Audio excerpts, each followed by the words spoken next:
Bonjour à tous, je suis très heureuse de vous retrouver aujourd'hui. On va parler de la dépendance affective. J'ai énormément parlé des relations toxiques et surtout avec les pervers narcissiques et tout leur comportement. Et bien souvent, comme je l'ai dit, il y a beaucoup de personnes dépendantes affectives qui tombent dans le panneau parce qu'elles ont un moyen d'être aimées qui est d'être dans le manque et d'être mal aimées, de n'avoir que les miettes. Donc je vais expliquer un petit peu plus dans toutes les vidéos qui vont venir. Je vais parler beaucoup plus de la dépendance affective parce que c'est vraiment un fléau dans notre vie, hein. Tout le monde l'est, rassurez-vous.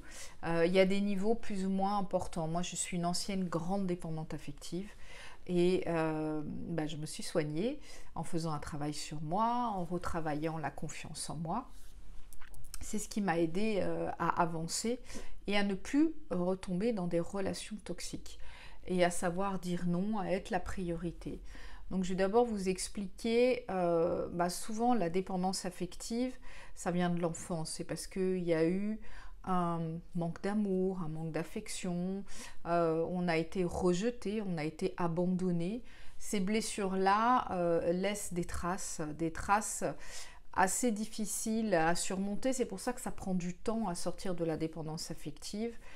Mais c'est vraiment important que vous compreniez que c'est vraiment un fardeau en fait la dépendance affective. Quand on est dépendant affectif, on vit à travers l'autre. On a besoin d'exister à travers l'autre. On n'existe pas si l'autre n'est pas là.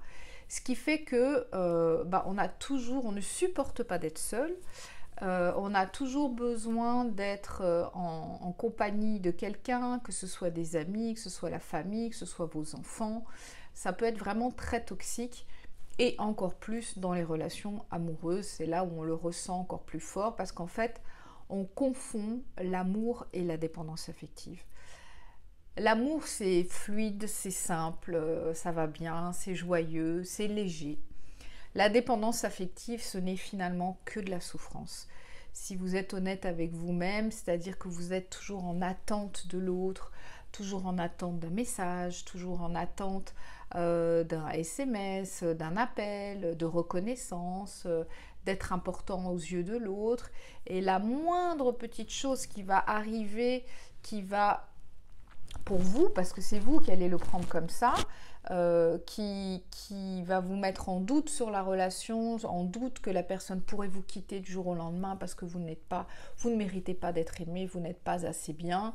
La moindre chose qui va arriver dans le quotidien, dans une relation amoureuse de cet ordre-là, va faire que vous allez remettre toute la relation amoureuse en question.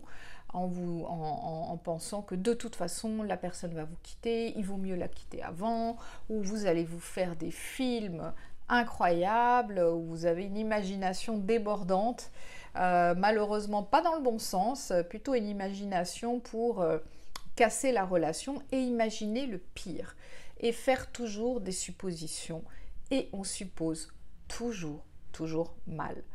Donc voilà pourquoi c'est important que je vous parle de la dépendance affective parce que elle existe partout en fait, hein. Quand on est dépendant affectif, grand dépendant affectif, comme on a un manque de confiance en soi, donc ça va être aussi au travers de toutes les relations, que ce soit professionnelles, amicales, sociales, amoureuses et dans la famille, ça va se répercuter absolument de partout. De manière différente, que je vais vous expliquer au fur et à mesure, mais ça va vraiment se répercuter de partout et c'est un véritable poison.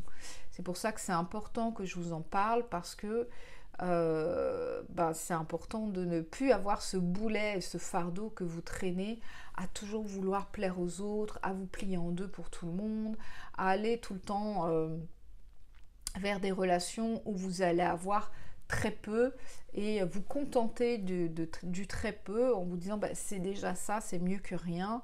En fait, pas du tout. Il vaut mieux être gourmand, être exigeant, vouloir des bonnes choses en quantité que le minimum en fait. Mais c'est parce que vous ne vous donnez pas assez la priorité que vous faites ça. Donc c'est pour ça que c'est vraiment important que vous preniez conscience à quel point c'est important de s'aimer, de s'apprécier, parce que c'est grâce à ce travail sur vous que vous serez autosuffisant et que du coup vous n'aurez pas besoin de l'extérieur. Voilà pourquoi c'est important. J'espère que cette vidéo vous aura éclairé un petit peu, voir si vous vous reconnaissez. Et de toute façon, je vais continuer à en faire d'autres régulièrement. Cette fois-ci, je vais revenir beaucoup plus sur YouTube pour parler de la dépendance affective et vous donner comme d'habitude du contenu avec des outils, avec des idées, des clés pour pouvoir vous en sortir. Je vous remercie et je vous dis à très bientôt.